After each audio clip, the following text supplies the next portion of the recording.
Assalamualaikum warahmatullahi wabarakatuh. Pemirsa subscriber YouTube Mang Cecep Gorobacep anu satia satuhu manco di mana wae ayana. Dina dangat ayeuna urang neraskeun hanca carpon tina majalah Mangle tahun 1863 nomor 70. Carpon anu baris kapidangkeun dina dangat ayeuna nyaeta ieu teh pamirsa tina kolom pangalaman Mang Lintrik. Judulna nyaeta Raja Baghdad. Sumangga supados teu nyangkolong teuing kana waktos wilujeng ngadangukeun.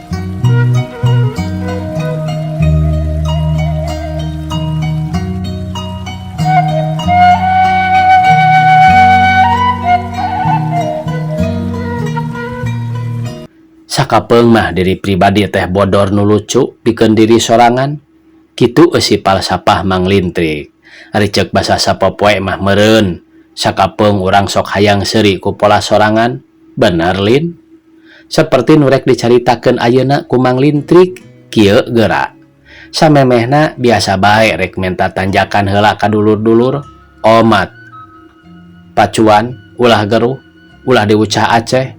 Upama engke kanyahoan aya nu ngarempak ieu pamenta Mang Lintrik, mogok bae. Moal ngeusian deui Mangle nyaan. Tah nya ari geus puguh rek sarusiah mah heug urang dongengkeun. Dulur-dulur sing percaya yen baheula Mang Lintrik pohara ngewana kanu nyandung teh.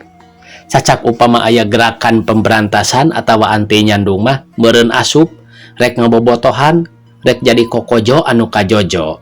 Tapi nya kitu abong nya aya basa kangaraning jelema mah sok keuna ku Allah gingsir. Nah ari geus cetuk dawuk bet aya jorojoy hayang ngasaan. Bakuna mah ketang aya nu ngangsonan nyaeta hiji lalaki nu geus asup kana kolom jago nyandung.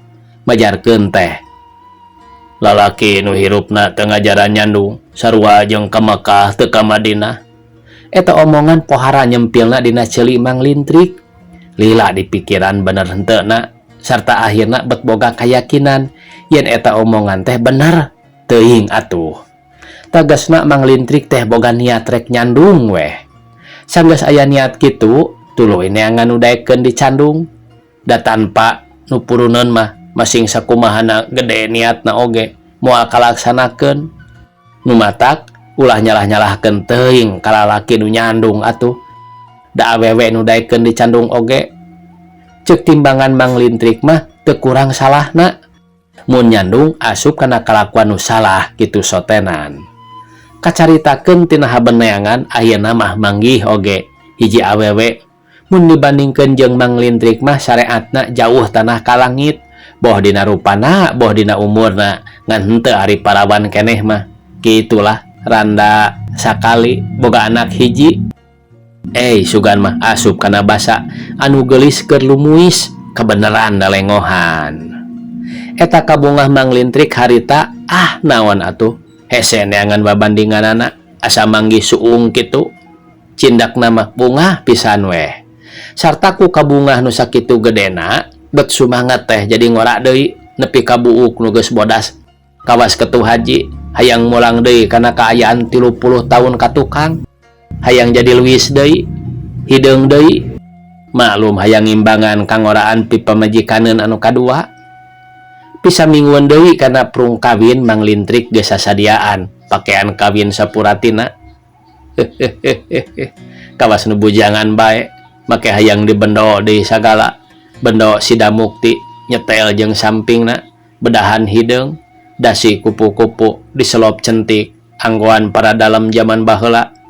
Ulah kapalangnya mulang kana kangoraan ceuk hate sanajan eta peralatan teh meunang nginjem oge. Pitilu poeun deui kenceling Mang Lintrik ka toko obat India rek meuli obat paragi ngahideungan buuk. Poho deui ari ngaran obatna mah ngan tetela teu salah yen obat nu dibeli ku Mang Lintrik harita obat nu bisa ngahideungkeun buuk nu geus bodas. Kumaha bebeja kanu di imah? Nada asa can ngajaran nguyang akal ti baheula oge. Rek ka anak minantu nu aya di Serang cekeng Pamajikan percaya dan memang mindang nyanyabaan kitu teh. Ngan waktu manehna hayang milu kancang ku Mang Lintrik dicaritaan yen ongkosna moal pimahieun. Manehna teu loba omong deui ngan melong bae kawas nu geus terus rasa yen Mang Lintrik bakal nyelewer. Tapi tina gilig teh ku kitu teh teu matak ngurangan niat. Rek nyandung bisi kaasup kana basa ka Mekah teu ka Madinah teh. Ari minangka nu rek jadi tempat indit panganten lalaki kabeneran aya babaturan nu daek sarusiah. Tah sagala peralatan pikeun keperluan kawin oge nya di dinya ditendeuna teh. Ti sajungna ti imah Mang Lintrik numpi bae di imah babaturan kahiji sieun kapanggih ku cak-cak bodas. Heug dibejakeun kanu di imah, maklum rek menang nu sakota. Kadua sugan bae ku kitu teh tembong sorot ngora deui. Tah pidua poe deui kaprung. Obat hitam rambut teh dibuka, tuluy dipraktekkeun sakumaha mistina. Bener, teu salah, teu mencog, manjur pisan. Kombali muda, daek medu, Mang Lintrik teh lain propaganda da kanyataan. Buk Mang Lintrik nu geus kawas kapas menang meteng teh. Hideung deui meuni meles, sugan mah. Ngenteng meuni sabaraha balikan. Ret deui kana buuk nu geus jadi hideung. Da eta rarasaan harita mane asa tas dilahirkeun deui atawa mun keuna kana barang mah meureun asa tas di onderhood. Eta teh pidua poe deui kakawin. Tapi pi isukaneun kawin, masya Allah, sirah mani ned-nedan, rieut beak karab. Aduh, lain darasakeun da mani asa bejad teh lain bobodoan. Asa bencar, asa bitu. Sajeroning kitu harita teh geus bingung bae nu aya mangkaning isukan rek kawin, rek dibendo, rek make baju panganten. Kumaha mah? Keun ku rieutna, tah ku titik-titikna, masya Allah. Bendo nu diajangkeun pikeun pakeun ari kawin teu bisa kapake. Da jadi sereg, dumeh sirahna ngagedehan. Tuluy neangan bendo nu ukuran gede malah nu panggedena teu asup keneh bae kana sirah Mang Lintrik harita teh. Nah aya sisirahan ngerakeun pisan. Nasib ceuk hate rajeun buuk jadi hideung sirah melendung. Taksiran waktu nyikat buuk ku obat hitam rambut teh dina sirah aya nu bohak. Heg infeksi atuh tangtu bae matak bareuh. Da dina aturanana ge dipahing pisan. Kumaha tuluyna? Kawin mah kawin bae, teu kahalangan ku bareuh sirah ngan teu dibendo. Kapaksa disorban kawas Raja Baghdad. Geus era tamat cenah ya pamirsa. Pangalaman Mang Lintrik jadi Raja Baghdad. Sakitu anu tiasa kapihatur. Wassalamualaikum warahmatullahi wabarakatuh.